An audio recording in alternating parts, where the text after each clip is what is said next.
Assalamualaikum warahmatullahi wabarakatuh. Alhamdulillahirabbil alamin. Wassalatu wassalamu ala sayyidina Muhammadin wa ala alihi washabihi ajmain, amma ba'du. Alhamdulillah, pada kesempatan kali ini kita akan melanjutkan topik terkait dengan mata kuliah kimia dasar, yaitu tentang stoikiometri. Berikut dengan tata cara penamaan suatu senyawa yang sederhana. Stoikiometri merupakan salah satu topik di pelajaran ataupun mata kuliah kimia, yaitu yang membahas terkait dengan hubungan antara secara kuantitatif antara senyawa-senyawa dari reaktan dan produknya. Jadi secara penjelasan, yaitu perhitungan kimia yang menyangkut hubungan kuantitatif zat yang terlibat dalam reaksi. Jadi baik yang terlibat dalam reaksi berarti dari reaktannya apa, dan nanti produknya seperti apa. Itu ada perhitungan secara kimiawi, terutama secara kuantitatif. Kemudian dalam tata nama secara sederhana, secara umum ada dua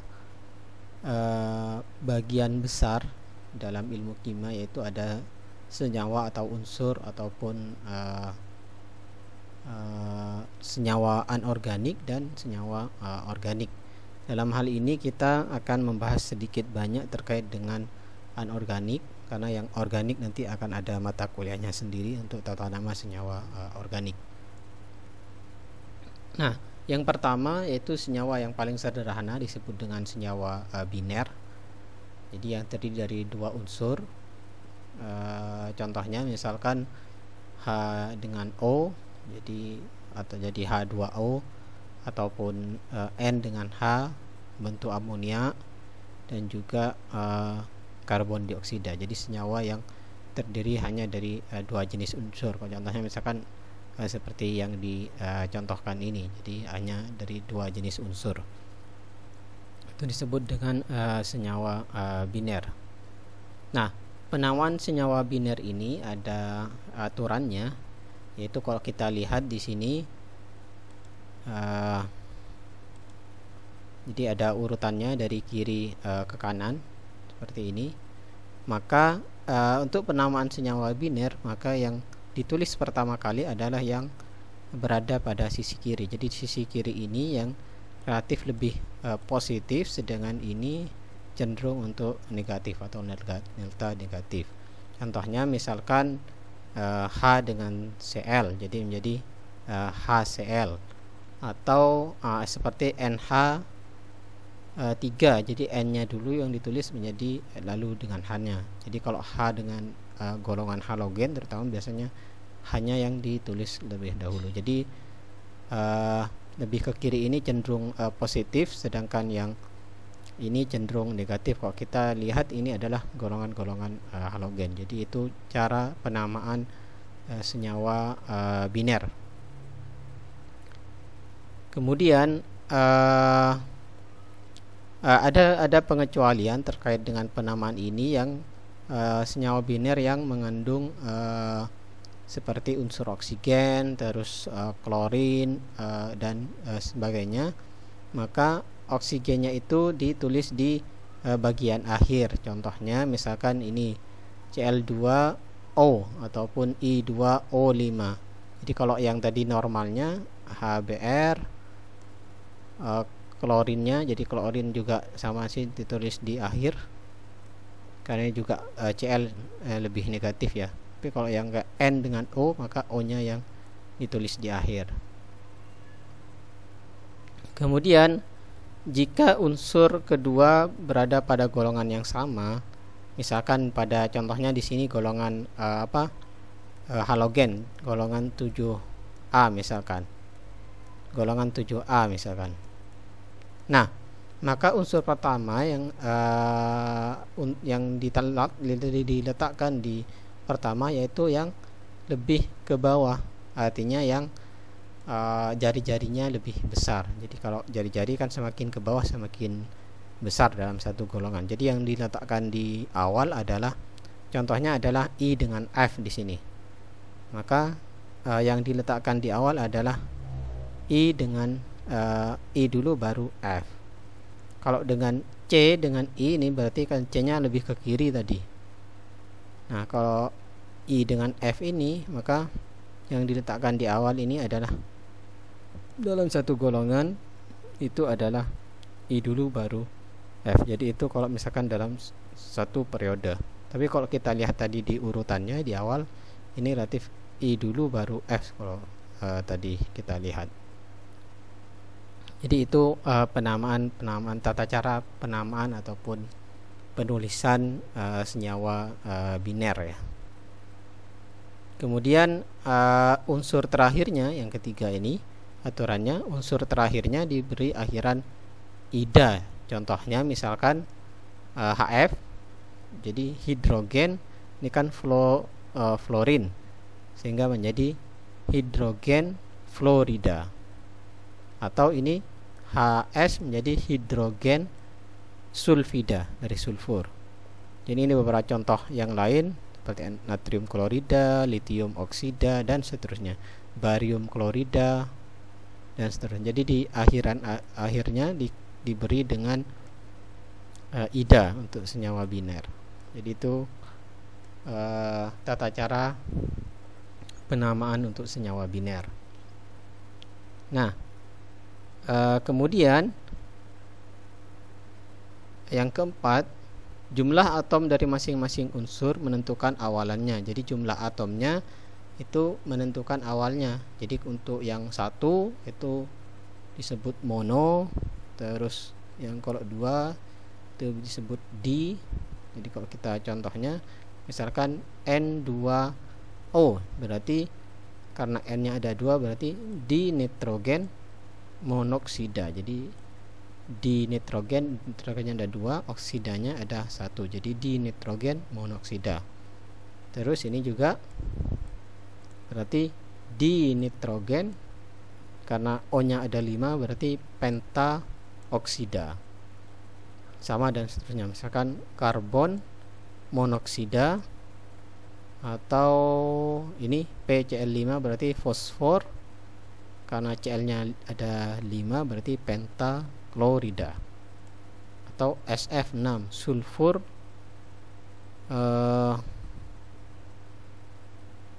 heksa 6 kalau nggak keliru ya.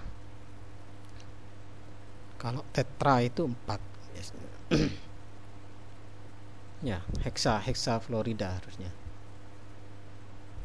Nah, ini beberapa contoh yang lain, magnesium iodida, terus aluminium oksida, nitrogen oksida dan seterusnya.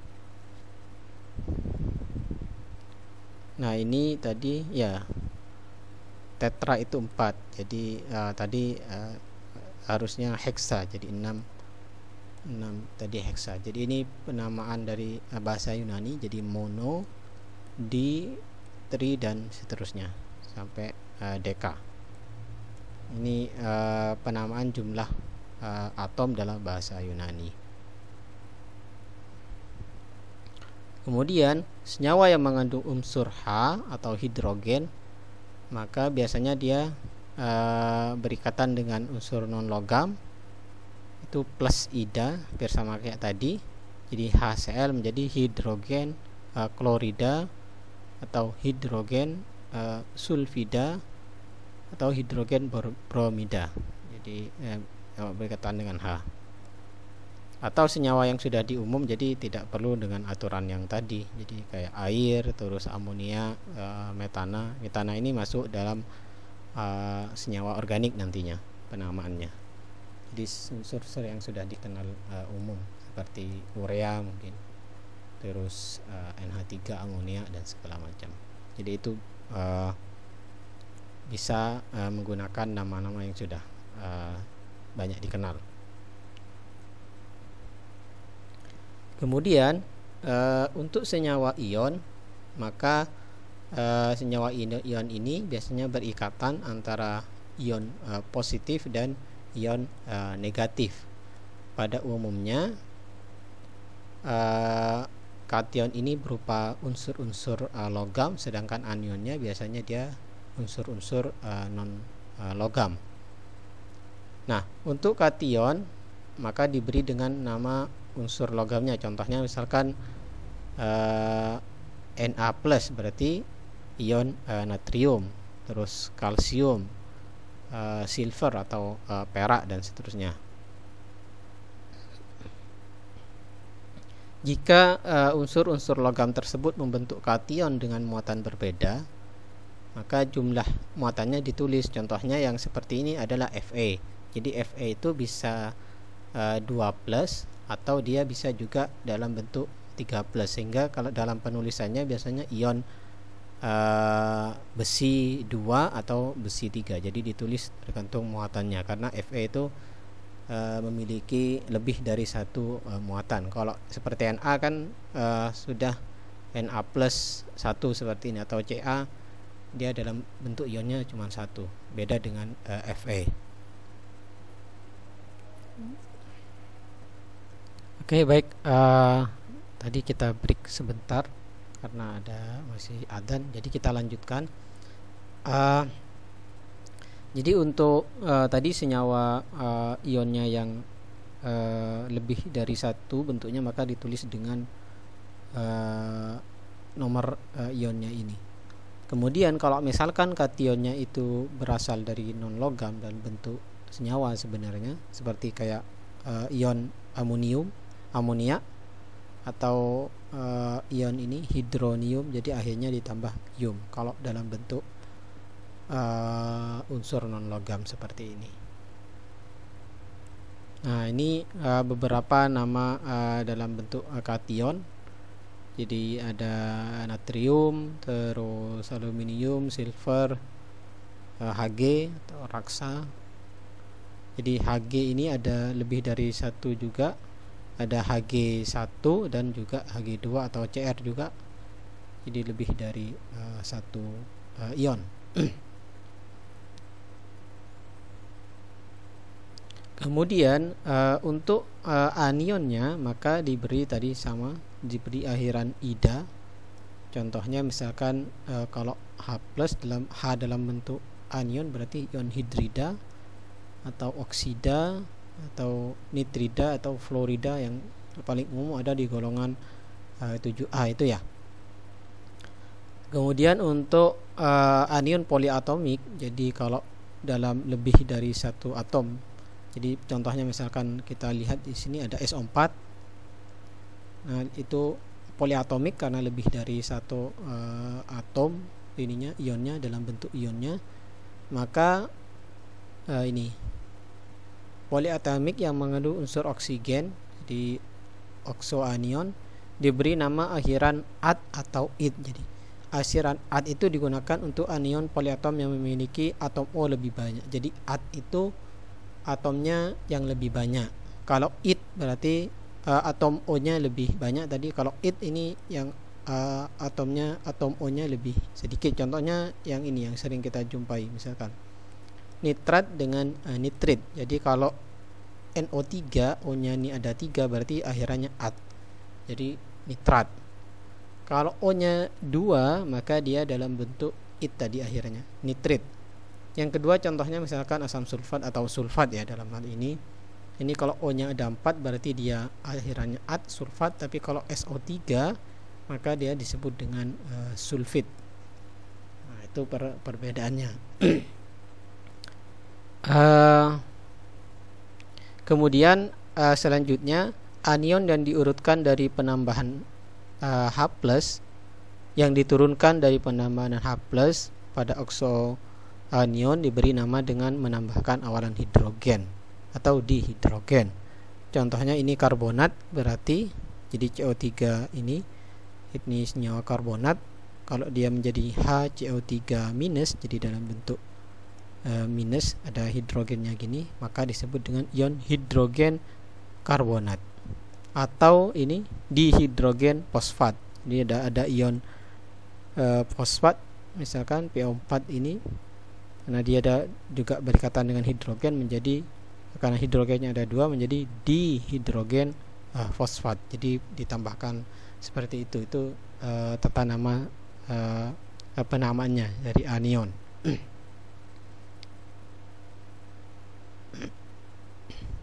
Nah, ini rangkuman berapa senyawa-senyawa atau unsur anion. Ya, ada sulfida, ada oksida, dan seterusnya. Ini ada arsenat, dan kalau S-nya O-nya ada 3 menjadi it tadi, arsenit. Atau ada fosfat, ini O-nya 4, kalau O-nya 3 menjadi fosfit, dan seterusnya. Nah, nitrat, nitrit, sulfat, dan sulfit, atau klorat dan klorid. Nah, itu penamaan anionnya. Nah, seperti biasa penamaan di anion ini, senyawa ion ini kation dulu ditulis di awal, kemudian diikuti oleh anionnya. Nah, contohnya misalkan Na plus dengan ini nitrat menjadi Na, NO3 menjadi natrium nitrat. Jadi perbandingan muatan ionnya itu harus sama. Jadi di sini adalah plus 1, yang anionnya juga harus minus 1, jadi menjadi netral nantinya. Kalau ininya contohnya yang Ca ini plus 2, sedangkan NO3 nya ini minus 1, maka ini menjadi 2 kali. Jadi dikalikan 2 kali. Kalsium nitrat dan seterusnya. Cara penamaannya. Nah, ini contoh senyawa kation dan anion. Besi sulfida kali ini dalam bentuk Fe3, jadi besi 3 oksida dan seterusnya. Nah, untuk seperti misalkan ini CuSO4 menjadi Cu karena ini 2 plus, Cu nya jadi tembaga 2 sulfat ataupun amonium sianida dan seterusnya. Ini penamaan senyawa ion tadi.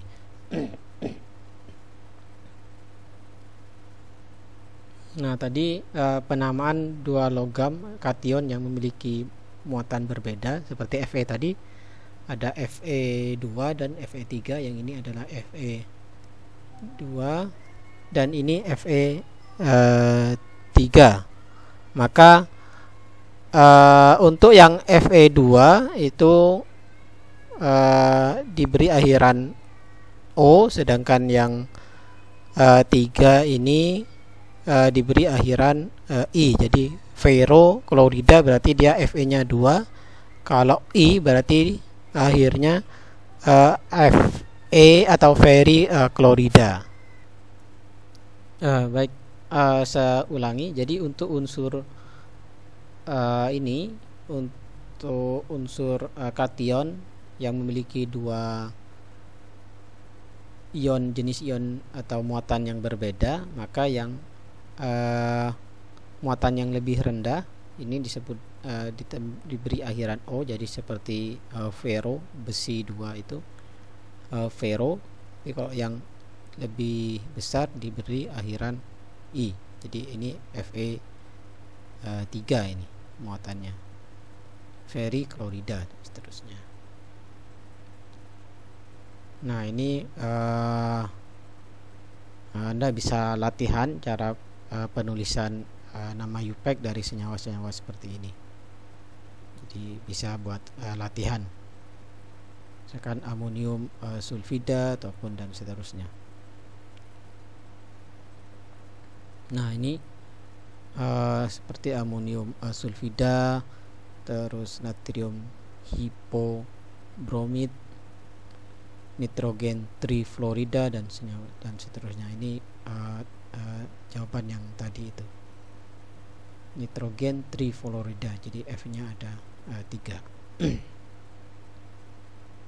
Nah, ini juga bisa buat latihan menulis rumus kimia tadi, jadi amonium fosfat berarti NH4 PO4 tadi, ada timbal 4 oksida Pb, terus dan seterusnya.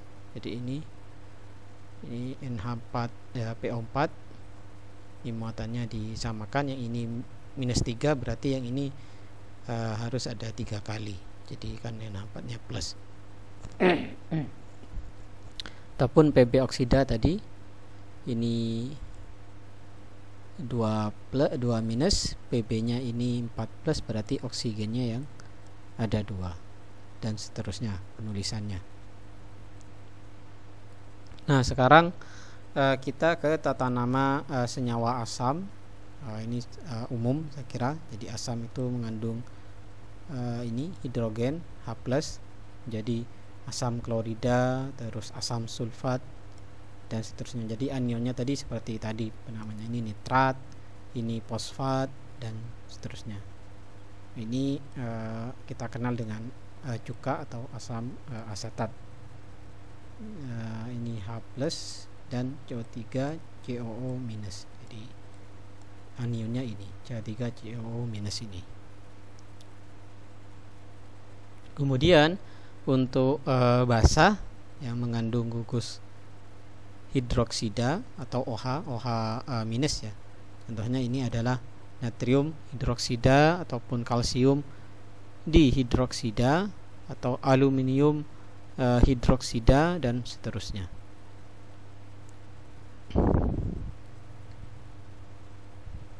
Sedangkan untuk tata nama senyawa organik sebenarnya ada aturannya, senyawa metana, senyawa alkana, alkena, dan seterusnya. Tapi ini yang umum-umum. Contohnya misalkan CH4 ini metana, terus ini disebut dengan urea tadi, asam asetat, terus glukosa, dan macam-macam. Untuk detailnya itu ada di mata kuliah kimia organik terkait dengan tata nama.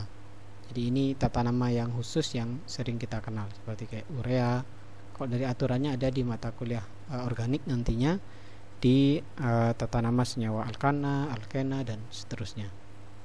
Nah, ini yang sering kita kenal, kloroform, terus iodoform, dan seterusnya. Nah, ini bisa buat latihan untuk tata nama senyawa ini. Nah, ini untuk ditulis ditulis senyawanya, karbon disulfida misalkan, atau karbon tetra klorida. Berarti karbon itu C dan Cl, karena Cl nya ada 4 berarti karena tetra berarti Cl nya ada 4, berarti Cl4, karena karbon kan memiliki 4 elektron valensi, sedangkan Cl hanya 1, sehingga menjadi CCl4, dan seterusnya. Ini bisa buat latihan. Ini namanya apa senyawanya, atau kemudian ini yang ini kebalikannya ditulis seperti ini. Nah, kemudian dalam stoikiometri ada beberapa hukum-hukum dasar yang berlaku. Itu dikemukakan oleh beberapa ilmuwan yang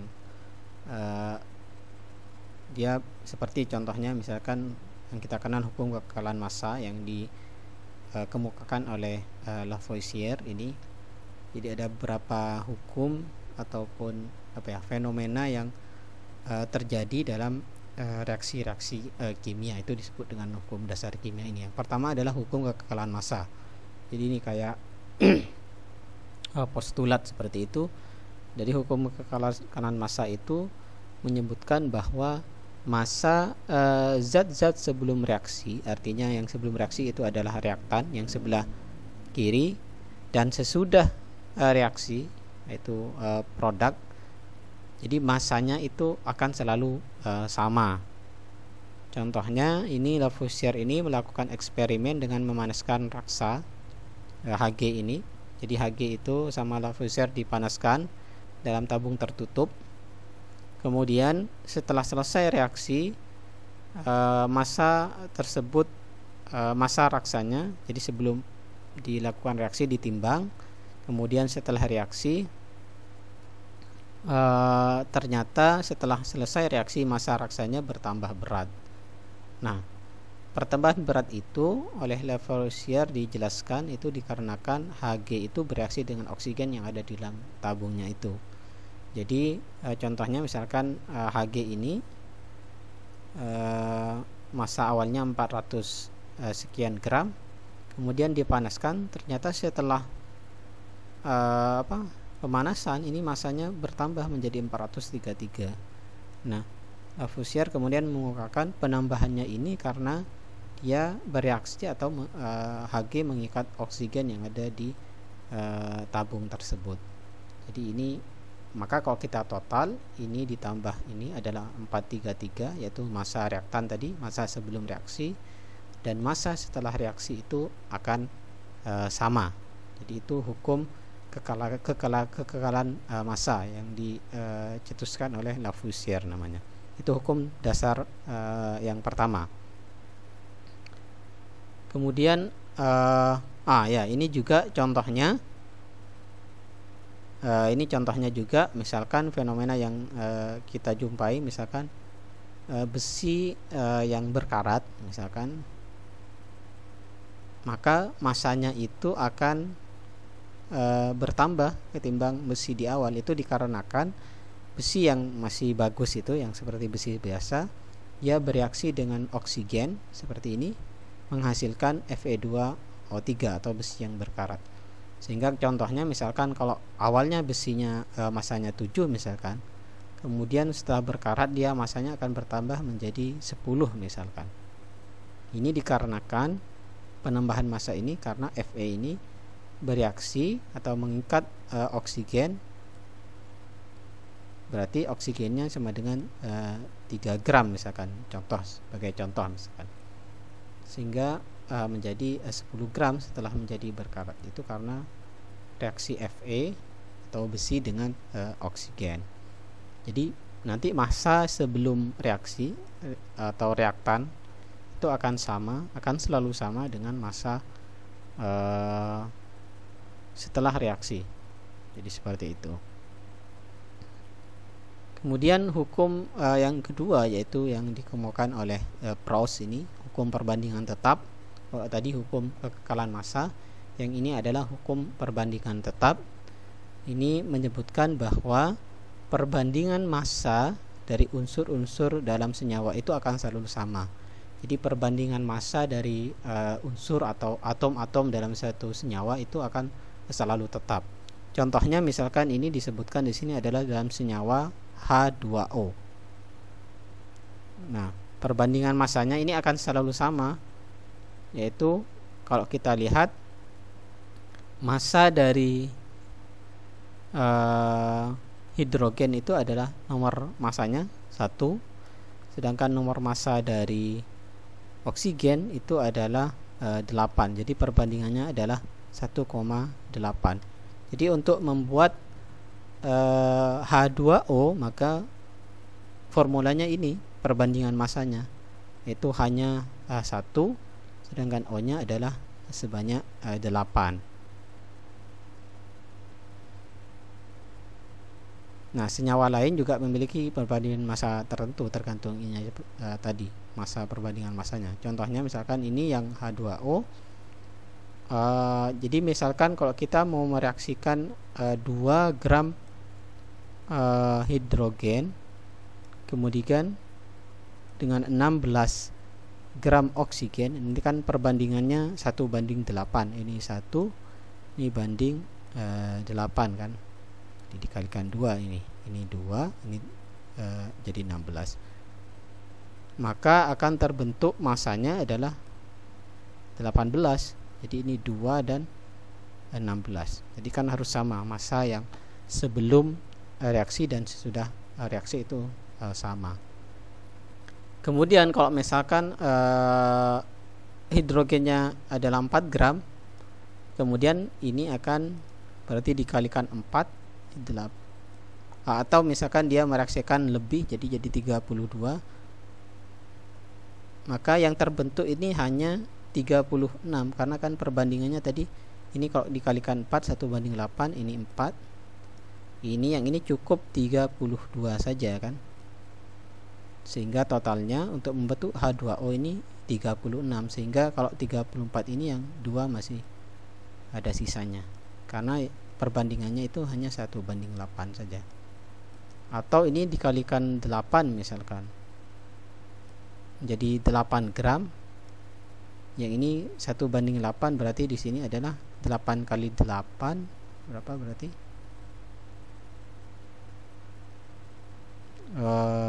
ya nanti ini bisa di 8 kali kali 8 kali 8 berarti 1 banding ini ya 1:8. Jadi ini dikalikan 8, jadi nanti coba dihitung yang ini. Jadi ini kalau dikalikan 4, ini dikalikan 8 kali 4 32 berarti, dan seterusnya. Ini nanti coba dicek yang ini. Harusnya 8 kali 8 berapa?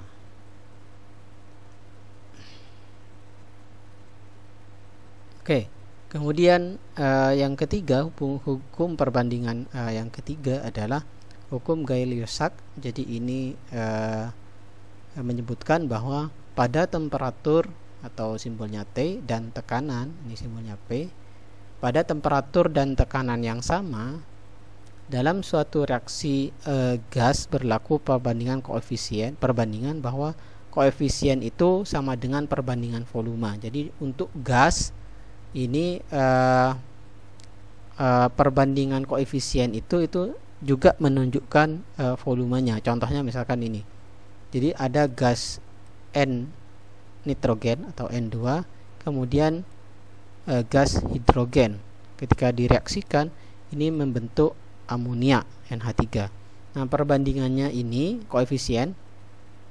Jadi kalau kita ini reaksinya N2-nya ini koefisiennya 1, H2-nya ini 3, nanti akan membentuk 2NH3. Maka perbandingan volumenya itu sama dengan koefisiennya.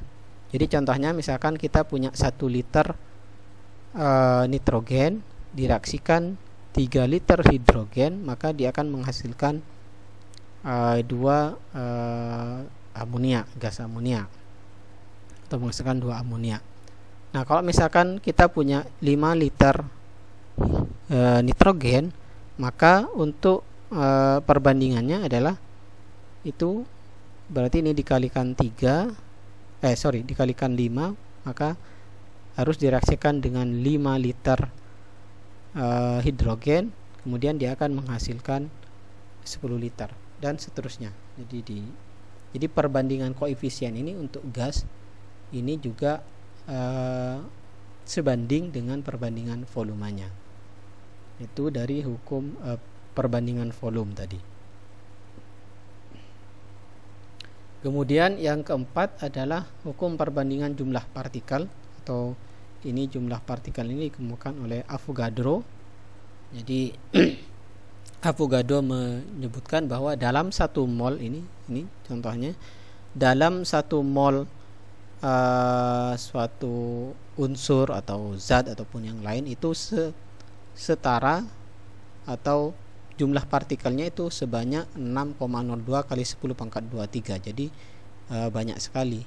Jadi ini bilangan Avogadro, disebut dengan bilangan Avogadro. Jadi kalau kita punya 1 mol nitrogen misalkan, maka di dalam 1 mol nitrogen itu ada sebanyak 6,02 kali 10⁻²3 unsur ataupun senyawa nitrogen N2 itu. Jadi banyak sekali dalam 1 mol. Jadi mol itu adalah satuan, sama seperti gram kalau kita di kehidupan sehari-hari, berapa gram, sekian gram. Tapi kalau dalam kimia ini adalah kita sebut dengan mol. Jadi itu hukum dari Avogadro. Sehingga pada temperatur dan tekanan yang sama, semua jenis gas apabila volumenya sama, jadi kalau volumenya sama, maka jumlah partikelnya juga akan sama. Jadi kalau volumenya sama, molnya akan sama, sehingga jumlah partikelnya itu sama. Itu hukum perbandingan jumlah partikel untuk Avogadro. Nah, contohnya misalkan ini, misalkan kita punya pada tekanan dan temperatur tertentu, atau yang ini, di dalam tabung gas terdapat volume 15 liter. Jadi di dalam tabung gas yang volumenya 15 liter terdapat 3 kali 10 pangkat 20 molekul gas SO3. Kemudian ini berapa molekul gas N2 yang terdapat dalam tabung lain jika volumenya 3 liter pada suhu dan tekanan yang sama. Jadi suhu dan tekanannya sama antara tadi gas SO2 dan SO3 dan N2. Jadi ini kita bisa bandingkan bahwa volume SO3 itu bisa dibandingkan gimana nih, volume N2 begitu ya. Nah, ini dibandingkan N2, kita lihat volume N2, terus ini jumlah partikelnya SO3, maka ini jumlah partikelnya jumlah partikelnya N2 atau begini. Maka kalau ini kita cari jumlah molekul gas N2, berarti ini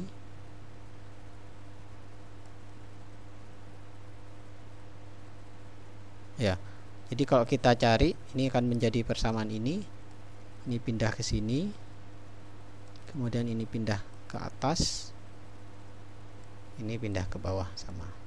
Sehingga untuk mencari jumlah molekul gas, jadi ini dari perkalian ini, pembagian 3 bagi 15 kali ini, dan ketemu 6, sekian, 6,10 pangkat 19 molekul N3. Jadi karena tadi hukum Avogadro, pada suhu dan tekanan yang sama, maka jumlah partikel dari suatu gas, jadi walaupun gasnya berbeda, di sini N2 dengan SO3, itu jumlah partikelnya sama karena pada suhu dan tekanan yang sama untuk gas.